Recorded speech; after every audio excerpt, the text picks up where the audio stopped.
Hello urine, welcome back CP Yadav classes guys.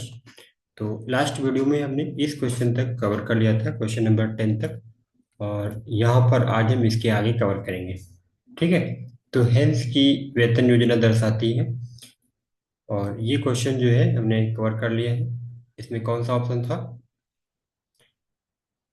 इसमें option number 4 सही था। ठीक है।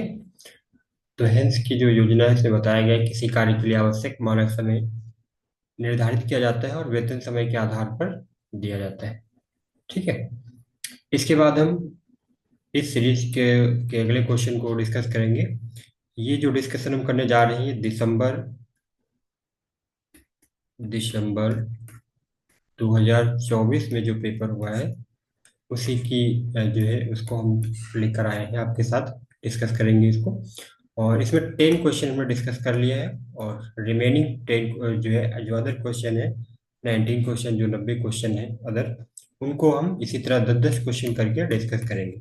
तो आज यहाँ पर हम 11 से 20 तक क्वेश्चन को डिस्कस करेंगे। ठीक है, यानी कि क्वेश्चन नंबर 11 से 20 तक। तो आइए आगे बढ़ते हैं। और हमारा आज का पहला क्वेश्चन होगा। सबसे पहला क्वेश्चन आज की डिस्कशन में हम देखते हैं। भारत में गैर लाभकारी संगठनों के संचालन से संबंधित निम्नलिखित विधानों को नवीनतम से सबसे पुराने क्रम में व्यवस्थित करें।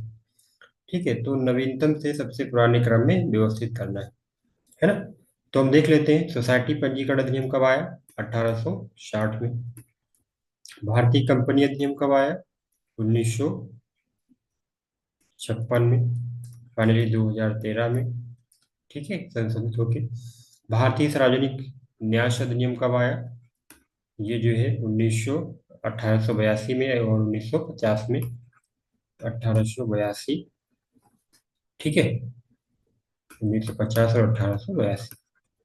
ठीक है। विदेशी अंशदान विनिमय अधिनियम, तो सब फाइनली सबसे पहले तो 1976 में आया था, फिर इसे रिप्लेस करके 2010 में लाया गया।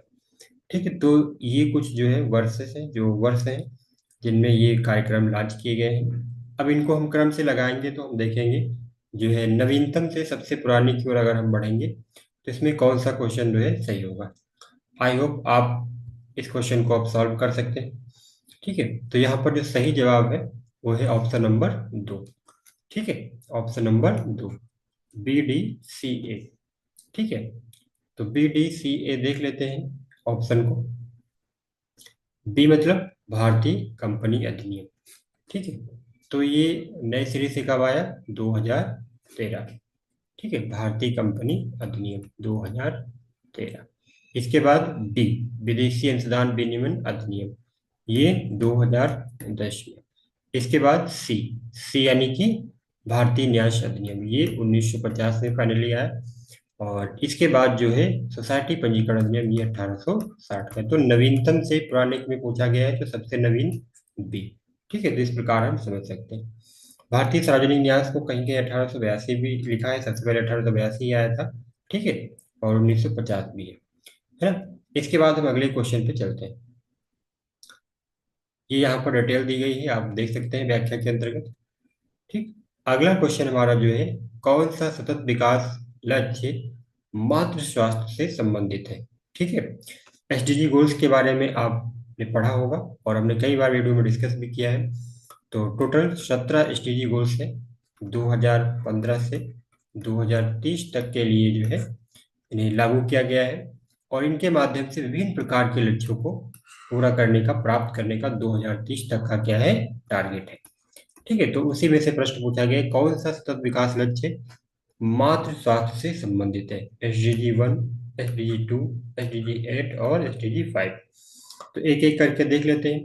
तो जब हम देखेंगे SDG 1, तो SDG 1 क्या कहता है? नो पोवर्टी, यानी कि शून्य गरीबी, यानी कि गरीबी बिल्कुल नहीं। ठीक है। SDG 3 क्या कहेगा? तो SDG 3 के अंतर्गत हम क्या देखते हैं? Health and well being. ठीक है। और SDG 8 में डिसेंट वर्क और SDG 5 क्वालिटी एजुकेशन की बात करता है। ठीक है। तो इस प्रकार हम देखते हैं जो हमारा सही आंसर होगा इसमें कौन सा होगा? Answer number 3। ठीक है, क्योंकि अच्छा हेल्थ की बात कौन करता है? गुड हेल्थ एंड वेलबींग की बात कौन करता है? जी जी, थ्री। तो इसी में जो है, इसी का सब लक्ष्य एक है, उप लक्ष्य है मातृ मृत्यु दर को कम करना और सभी के लिए स्वास्थ्य सेवाओं के सुधार पर केंद्रित होना। ठीक है, तो इस प्रकार यहाँ पर बताया गया है। जो लक्ष्य 5 है वो लैंगिक समानता की बात करता है, और लक्ष्य 1 गरीबी उन्मूलन की बात करता है, नो पॉवर्टी। और इसके बाद 3 जो है अच्छा स्वास्थ्य और भलाई से, और चौथा जो है डिसेंट वर्क यानी कि अच्छा रोजगार और आर्थिक विकास। ठीक है, तो इस प्रकार से इसको समझ सकते हैं। एसडीजी काफी इंपॉर्टेंट है, यहाँ से प्रश्न बनते रहते हैं। जैसे कि अगर हम जो है एसडीजी 13 की बात करें तो जलवायु परिवर्तन से संबंधित है। ठीक है, जलवायु परिवर्तन से संबंधित है ना। और इसी प्रकार बहुत सारे एसडीजी जो है एग्जाम में पूछ जाते हैं। तो आप एसडीजी को जो है अच्छे से याद कर लीजिए, क्योंकि सभी एग्जाम में एसडीजी पूछे जा रहे हैं। इसके बाद हमारा जो अगला क्वेश्चन है वो काफी ज्यादा इंपॉर्टेंट क्वेश्चन है, और अक्सर डिफरेंट फॉर्म में ये पूछा जाता है। ठीक है, आधुनिक संगठन सिद्धांत का कौन सा प्रकार है?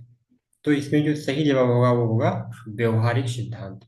ठीक है, क्या होगा? व्यवहारिक सिद्धांत। ठीक, देख लेते हैं बाकी सिद्धांतों के बारे में थोड़ा थोड़ा। तो विभिन्न संगठनात्मक सिद्धांत और उनके प्रतिपादक, सबसे पहले वैज्ञानिक प्रबंधन सिद्धांत। तो फ्रेडरिक विंसलो टेलर के द्वारा दिया गया है, शॉर्ट नाम आप जो है टेलर याद रख सकते हैं। टेलर ने वैज्ञानिक तरीकों के माध्यम से कार्य कुशलता को बढ़ाने पर जोर दिया, और कार्य को छोटे छोटे भागों में बांटकर उत्पादकता बढ़ाने का सुझाव दिया। साथ ही सही व्यक्ति को सही कार्य देने और मानकीकरण पर उन्होंने बल दिया। भुगतान प्रणाली को प्रोत्साहित आधारित यानी कि इंसेंटिव बेस्ड बनाने की बात इन्होंने की। ठीक है, तो ये वैज्ञानिक प्रबंधन सिद्धांत के बारे में यहाँ पे बताया गया है, जो कि एक ऑप्शन का पार्ट है। इसके बाद अगर हम बात करें इस सिद्धांत के जो मुख्य सिद्धांत हैं इनके, इसमें कार्य का वैज्ञानिक अध्ययन, उचित कर्मचारी चयन, प्रशिक्षण और विकास, ये सब चीजें। ठीक है, इसमें जो दूसरे थिंकर हैं वो है मैक्स वेबर। मैक्स वेबर ने बताया, इन्होंने नौकरशाही का सिद्धांत दिया है, संगठन को एक सुव्यवस्थित और अनुशासित ढांचे में संचालित करने का सुझाव दिया है, नियमों और प्रक्रियाओं के पालन पर बल दिया है, सत्ता और अधिकार के आधार पर संगठनात्मक ढांचे को परिभाषित करने की बात की गई है। ठीक है, तो ये यहाँ पर बहुत ही महत्वपूर्ण जो है बात इन्होंने की। इसके अलावा मुख्य सिद्धांत इसमें स्पष्ट अधिकार श्रेणी, औपचारिक नियम और विनियम इसमें शामिल है। इसके बाद अगला क्वेश्चन है व्यवहारिक सिद्धांत। ये किसने दिया है? एल्टन मेयो ने दिया, जो कि सही जवाब है। इस सिद्धांत में कर्मचारियों की सामाजिक और भावनात्मक आवश्यकताओं को ध्यान में रखा जाता है। हॉर्थॉर्न प्रयोग, ये भी एग्जाम में पूछा जाता है, ये भी परीक्षा में पूछा जाता है, इसको ध्यान में रखना। तो हॉर्थॉर्न प्रयोग एल्टन मेयो से संबंधित है, और ये सिद्ध किया गया है इसके माध्यम से कर्मचारियों की उत्पादकता उनके सामाजिक और मनोवैज्ञानिक परिवेश पर निर्भर करती है। ठीक है, नेतृत्व शैली, संचार, समूह व्यवहार को संगठनात्मक सफलता के लिए इन्होंने महत्वपूर्ण माना है। ठीक है, तो एल्टन मेयो का सिद्धांत है व्यवहारिक सिद्धांत। इसके बाद हम देखते हैं जो हमारा अगला क्वेश्चन है, मतलब जो अगला सिद्धांत है हमारा जो यहाँ पर दिया गया है वो है शास्त्रीय सिद्धांत, जो कि हेनरी फेयोल द्वारा दिया गया है। फेयोल ने बताया कि प्रबंधन एक वैज्ञानिक प्रक्रिया है। इसमें 14 सिद्धांत इन्होंने बताया। उन्होंने कहा कि अच्छा संगठन उचित योजना, संगठन, निर्देशन, नियंत्रण से बनता है। संगठन में प्रशासनिक दक्षता को बढ़ाने पर जोर दिया जाता है। मुख्य सिद्धांत में कार्य विभाजन, अधिकार और उत्तरदायित्व, अनुशासन, यूनिटी ऑफ कमांड और यूनिटी ऑफ डायरेक्शन की बात की गई है। ठीक है, लास्ट बार यहाँ से क्वेश्चन भी आया था यूनिटी ऑफ कमांड से। ठीक है, तो ये चीज को हम समझ सकते हैं यहाँ से। ठीक है, आदेश की एकता। ठीक है, और इस प्रकार से इसको हम समझ सकते हैं। तो कुल मिला के ये इंपॉर्टेंट क्वेश्चन है, जो यहाँ से बहुत सारे प्रश्न और बन सकते हैं, इस वजह से हमने इसको डिटेल में कवर किया। और यहाँ पर हम अगले क्वेश्चन पर डिस्कशन करने से पहले ये बता दें कि जून 2025 के लिए बैच स्टार्ट हो चुका है, जो कि चल रहा है दोनों माध्यम से, इंग्लिश और हिंदी माध्यम से। ठीक है, इसके अलावा टेस्ट सीरीज भी आप ज्वाइन कर सकते हैं। अगर आप किसी दूसरे एग्जाम की तैयारी कर रहे हैं, फिर भी आपको सोशल वर्क से रिलेटेड अगर चीज़ें वहाँ पर पूछी जा रही हैं, तो आपको यूजीसी नेट का सिलेबस भी हेल्प करेगा। इसके अलावा अगर आपने तैयारी कहीं से कर ली है, तो जो यूजीसी नेट के लिए पीआईक्यू बनाए गए हैं, वो पीआईक्यू भी आपको कहीं ना कहीं काफ़ी हद तक मदद कर सकते हैं। तो आप टेस्ट सीरीज ज्वाइन कर सकते हैं, और उस टेस्ट सीरीज के माध्यम से अपने स्कोर को और इनहेंस कर सकते हैं और बढ़ा सकते हैं। ठीक है। इसके अलावा विभिन्न प्रकार के क्रैश कोर्स के माध्यम से आप भी तैयारी को थोड़ा और अच्छे से कर सकते हैं। यानी कि किसी भी एग्जाम में अगर आप सोशल वर्क चीज़ें पूछी जा रही हैं, विशेषकर बहुत सारे एग्जाम को आपने भर रखा होगा, KGMU और अदर UTPG। ठीक है। तो इस तरह के जो भी एग्जाम है, DSSB, ठीक है, जैसे कि DSSB है, बहुत सारे बच्चों ने जो है DSSB, ठीक है। और इसके अलावा जो MSSO का एग्जाम एक होने वाला है, KGMU का। इसके अलावा जो है CUET PG, उसमें भी ये सारे क्वेश्चन और ये सिलेबस काफ़ी ज़्यादा हेल्पफुल होने वाला है। तो आप जो है ज्वाइन कर सकते हैं। CIL के लिए आप हिंदी में ज्वाइन कर सकते हैं। कोल मैनेजमेंट के लिए वहाँ पे जो सिलेबस है, काफ़ी हद तक यूजीसी नेट के सिलेबस में चीज़ें वो प्रोवाइड की गई हैं। ठीक है। तो हिंदी में आप CIL के लिए इस बैच को ज्वाइन कर सकते हैं। ठीक है। आइए हम आगे बढ़ते हैं। पेपर 1 के लिए भी बैच चल रहा है, पेपर 1 के लिए भी आप ज्वाइन कर सकते हैं। हमारा जो अगला क्वेश्चन है आज डिस्कशन में, काफी इंपॉर्टेंट क्वेश्चन है और यहाँ से प्रश्न काफी बार पूछे गए हैं। ठीक है। सभी संगठन अपनी प्रकृति और शैली की परवाह किए बिना इनपुट को आउटपुट में बदलते हैं। जॉन वुडवर्ड और चार्ल्स पेरो द्वारा विकसित इस दृष्टिकोण को किस नाम से जाना जाता है? तो इसे किस नाम से जाना जाता है? प्रौद्योगिकी दृष्टिकोण। ठीक है। प्रौद्योगिकी दृष्टिकोण क्या कहता है, आइए देख लेते हैं। क्योंकि आजकल टेक्नोलॉजी का जमाना है और टेक्नोलॉजी विभिन्न प्रकार से लोगों के कार्यों को सरल बना रही है। ये दृष्टिकोण बताता है कि संगठन की संरचना और इसकी प्रभावशीलता मुख्य रूप से तकनीकी से प्रभावित होती है। इसके अनुसार संगठन के कार्य करने के तरीके और उसकी संरचना तकनीकी प्रणालियों पर निर्भर करती है। जॉन वुडवर्ड का ये सिद्धांत जो है, जॉन वुडवर्ड का ये जो सिद्धांत है, ये सिद्धांत 1960, 50-60 के दशक में एक अध्ययन किया गया। उस पर यह निष्कर्ष निकाला गया कि संगठन की संरचना उसकी प्रौद्योगिकी पर निर्भर करती है। कोई भी संगठन अपनी उत्पादन तकनीक के अनुसार प्रभावी ढंग से काम कर सकता है। ठीक है। तो जॉन वुडवर्ड द्वारा इस सिद्धांत को दिया गया और इसके माध्यम से उन्होंने 3 मुख्य चीजों में, इस जो है प्रकारों में, इस सिद्धांत को विभाजित किया है। और उन तीनों में जो यहाँ पर मुख्य है वो बताया गया है: एकल इकाई उत्पादन, यूनिट प्रोडक्शन, मास प्रोडक्शन और प्रोसेस प्रोडक्शन। ठीक है। तो अगर हम निष्कर्ष की बात करें वुडवर्ड के इस सिद्धांत की, तो संगठन की प्रभावशीलता इस बात पर निर्भर करती है कि उसकी संरचना और प्रबंधन पद्धति उसकी उत्पादन तकनीकी के अनुसार अनुकूलित है या नहीं। ठीक है। इसके साथ जो दूसरा नाम जुड़ा हुआ है, चार्ल्स फेरो का, इनके विचारों को देख लेते हैं क्योंकि इन दोनों का नाम एक साथ जुड़ा हुआ है यहाँ पे। तो आइए आगे देखते हैं। चार्ल्स पेरो ने बताया कि तकनीकी जटिलता संगठन की संरचना को प्रभावित करती है। उन्होंने तकनीकी अनिश्चितता को भी एक महत्वपूर्ण कारक माना है। इन्होंने बताया कि संगठन को तकनीकी कार्यों की विविधता और समस्याओं के पूर्वानुमान के आधार पर समायोजित किया जाना चाहिए। ठीक है। क्योंकि विभिन्न प्रकार की जो तकनीकी है वो कहीं ना कहीं जो है संगठन को प्रभावित करती है। इस वजह से इस चीज को हमेशा ध्यान रखना चाहिए। फिर उन्होंने कहा जितनी अधिक तकनीकी अनिश्चितता होगी उतने ही संगठन को अधिक लचीला और अनुकूलनशील होना पड़ेगा। यानी कि तकनीकी अनिश्चितता जितनी होगी, जो हमारा संगठन होगा उसको उतना ही कैसा होना होगा, लचीला होना होगा। ठीक है। तो इस प्रकार की चीजें यहाँ पर इन्होंने बताई। अगर आप यूजीसी नेट की तैयारी कर रहे हैं, किसी भी एग्जाम की तैयारी कर रहे हैं, तो आप PIQ को जरूर सॉल्व करिए। नोट्स को जितना आप पढ़ सकते हैं पढ़िए, वीडियो को जितना देख सकते हैं देखिए। अगर आप पेड स्टूडेंट हैं तो आपको डिटेल्स में नोट्स प्रोवाइड किए गए हैं, उन नोट्स के माध्यम से आप तैयारी करते रहिए, PIQ सॉल्व करते रहिए। जहाँ कोई डाउट है जरूर पूछिए। ठीक है। वुडवर्ड ने संगठनों की उत्पादन प्रणाली के आधार पर वर्गीकृत किया, पेरो ने बताया। ठीक है। जबकि पेरो ने तकनीकी जटिलता और अनिश्चितता पर ध्यान केंद्रित किया है। यानी कि वुडवर्ड ने संगठनों को उत्पादन प्रणाली के आधार पर, जबकि पेरो ने तकनीकी जटिलता और अनिश्चितता पर ध्यान केंद्रित किया है। ठीक है। और साथ ही यही बताया कि प्रौद्योगिकी संगठन के कार्य करने के तरीके और उसकी संरचना को गहराई से प्रभावित करती है। आज के टाइम में, डिजिटल युग में, AI, automation, digital transformation in विचारों को अधिक प्रासंगिक बना रहा है। संगठन वही सबसे सफल होते हैं जो अपनी तकनीकी आवश्यकताओं के अनुसार प्रबंधन और संरचना को ढालते हैं। ठीक है। तो आज हम देखते हैं तरह तरह की जो AI है वो लॉन्च हो रही हैं। अभी हाल ही में जो है एनमेक्स के द्वारा ग्रोक 3 AI लॉन्च किया गया है, जो कि ChatGPT से भी काफी आगे है ना। तो तरह तरह की टेक्नोलॉजी निकल कर आ रही है। तो संगठन को उसके अनुसार लचीला होना होगा। निम्नलिखित को पहली बार लागू होने के क्रम में व्यवस्थित कीजिए। ठीक है, तो हम देखते हैं ये सारे अधिनियम, विभिन्न प्रकार के जो अधिनियम है ये आपको कंपाइल पीडीएफ में प्रोवाइड किए गए थे, तो यहाँ से प्रश्न बने हैं। तो इस प्रकार के जो अधिनियम है उनको आप याद कर लीजिए। असंगठित श्रमिक सामाजिक सुरक्षा अधिनियम, ये 2007-8 का है। मातृत्व लाभ अधिनियम 1961 का है।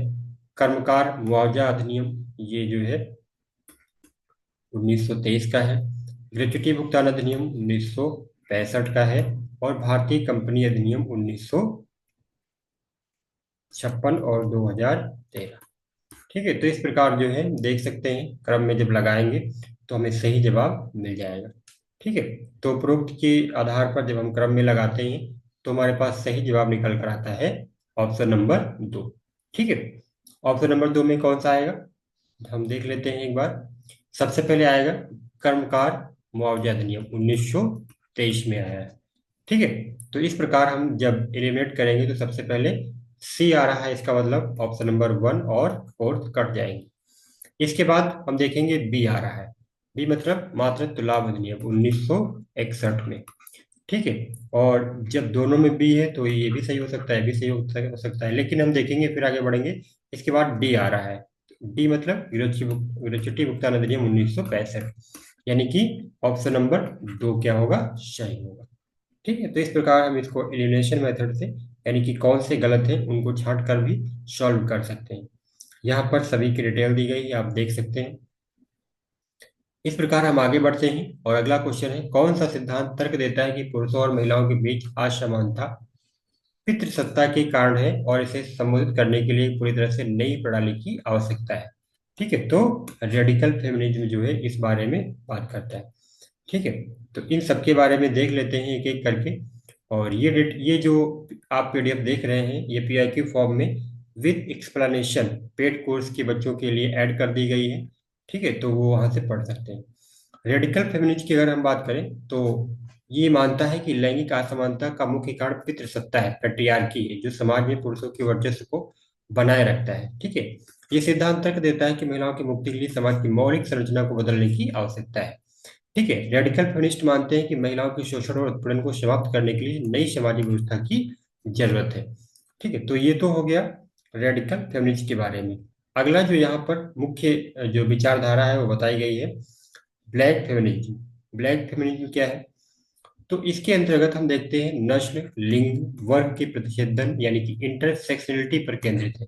ये इस पर जोर देता है कि अफ्रीकी अमेरिकी महिलाएं नस्लवाद लिंग भेद वर्ग भेद के कारण अद्वितीय अनुभव और चुनौतियों का सामना करती हैं।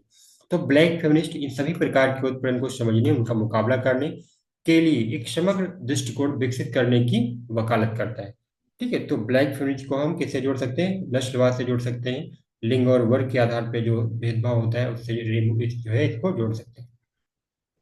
इसके बाद सोशलिस्ट फेमिनिस्ट की अगर हम बात करें तो पूंजीवाद और पितृसत्ता के बीच संबंधों पर केंद्रित है। सिद्धांत मानता है कि महिलाओं का शोषण पूंजीवादी और पितृसत्तात्मक व्यवस्था के संयुक्त प्रभाव के कारण होता है। सोशलिस्ट फेमिनिस्ट मानते हैं कि लैंगिक और आर्थिक समानता दोनों को प्राप्त करने के लिए समाजवादी सुधारों की वकालत करनी चाहिए। ठीक है, तो ये विशेषताएं इसके अंतर्गत है।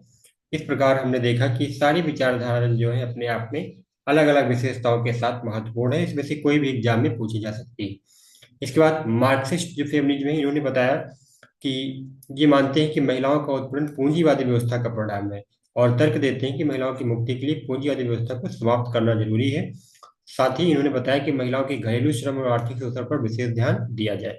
तो इस प्रकार इन सभी विचारधाराओं का अपना अपना तर्क है और सभी कुछ हद तक अपने अपने स्थान पर सही है।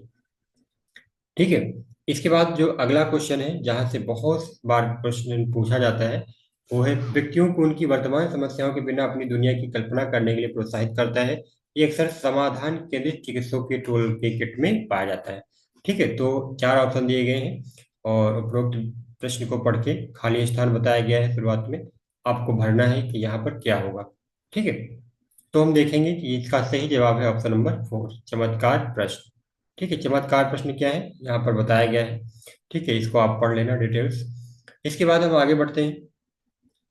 हमारा अगला क्वेश्चन है सामुदायिक कार्यवाही शब्द को इस प्रकार परिभाषित किया जा सकता है, जिसका सही जवाब होगा फर्स्ट, प्राधिकारी के साथ संघर्ष में सामुदायिक समूहों समूहों के साथ काम करना।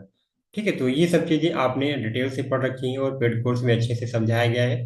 ठीक है, तो इसके बाद हम अगले क्वेश्चन को यहाँ पर कवर करेंगे। हमारा अगला क्वेश्चन है, स्वनिर्देशित समूह कार्य अभ्यास मॉडल के चरणों को व्यवस्थित कीजिए। तो यहाँ पर 5 जो है चरण दिए गए हैं और 4 ऑप्शन दिए गए हैं, इन चरणों को आपको लगाना है। ठीक है, तो एक एक करके जब हम लगाते हैं तो हम देखते हैं इसमें जो सही ऑप्शन निकल कर आता है ऑप्शन नंबर 3। जब हम ऑप्शन देखते हैं तो हम देखते हैं कि ऑप्शन नंबर जो सारे ऑप्शन में ए पहले दिया गया है। ए पहले दिया गया है मतलब कि सबसे पहले क्या होगा, सबसे पहले पूर्व योजना होगी। इसके बाद यहाँ पर सी बताया गया है। ठीक है, यानी कि सी का मतलब शुरुआत करना, एक योजना बनाना और शुरुआत करना। ठीक, तो इस प्रकार हम देख सकते हैं यहाँ पर सही ऑप्शन क्या होगा, आंसर नंबर 3। चलिए आगे बढ़ते हैं, और आगे बढ़ने के क्रम में हमारा जो क्वेश्चन है अगला वाला, वो काफी प्यारा क्वेश्चन है, एग्जाम में पूछा गया है ये। आरटीई अधिनियम यानी कि राइट टू एजुकेशन अधिनियम का पूरा नाम क्या है। ठीक है, तो बहुत ही प्यारा और बहुत ही बेसिक क्वेश्चन है। आरटीई, राइट टू एजुकेशन अधिनियम का पूरा नाम इन्होंने पूछा है, 2009 में आया है। ठीक है, तो इसका पूरा नाम क्या है, the right of children to free and compulsory education act 2009। ठीक है, और ये अधिनियम लागू होता है तो जो एजुकेशन है बच्चों के लिए अनुच्छेद 21A के तहत क्या कर दी जाती है, एक मूल अधिकार के तौर पे परिवर्तित की जाती है। ठीक है, हालांकि ये मूल कर्तव्य में भी है, बच्चों के अधिकार शिक्षा के संबंधित संबंध में मूल कर्तव्य में बात की गई है और मूल अधिकार में भी कर दी गई है। ठीक है, तो इस प्रकार हमारा जो डिस्कशन है क्वेश्चन नंबर 11 से 20 तक का था और वो कंप्लीट होता है। इससे पहले हम वीडियो को एंड करें, हम इस क्वेश्चन की थोड़ा व्याख्या देख लेते हैं। ठीक है, यहाँ पर बताया गया है कि आरटीई अधिनियम यानी कि right to education, the right of children, the right of children to free and compulsory education act 2009 Bharat में 6 से 14 वर्ष की आयु के सभी बच्चों को मुफ्त और अनिवार्य शिक्षा का प्रावधान करता है। ये अधिनियम शिक्षा के अधिकार को एक मौलिक अधिकार के रूप में मान्यता देता है और ये सुनिश्चित करता है कि सभी बच्चों को गुणवत्तापूर्ण शिक्षा मिले। इस अधिनियम का उद्देश्य शिक्षा के क्षेत्र में समानता और समावेशन को बढ़ावा देना है। ठीक है, तो इस प्रकार ये अधिनियम काफी ज्यादा इंपॉर्टेंट है। तो आप हमारे बैच को ज्वाइन कर सकते हैं, वहाँ पर इस तरह की बहुत मुख्य पीडीएफ और इसके अलावा सिलेबस में जो इंपॉर्टेंट चीज़ें, जो अपडेट चीज़ें हैं, वो सब प्रोवाइड की जाती हैं। तो डिटेल्स में पढ़ने के लिए, अच्छे से पढ़ने के लिए आप हमारे पेड कोर्स को ज्वाइन कर सकते हैं। ठीक है, और अगर आप चैनल पहली बार आए तो चैनल को सब्सक्राइब करिए, कमेंट करिए, और ये वीडियो कैसी लगी आप जरूर बताइए। ठीक है, और मेहनत करते रहिए, अपने समय, अपने जो है सपनों को समय पूरा कीजिए। ठीक है, और अच्छे से प्रयास करेंगे तो जरूर आपका सिलेक्शन इस बार नेट क्लियर होगा, जेआरएफ क्लियर होगा। Okay, thank you so much watching the video.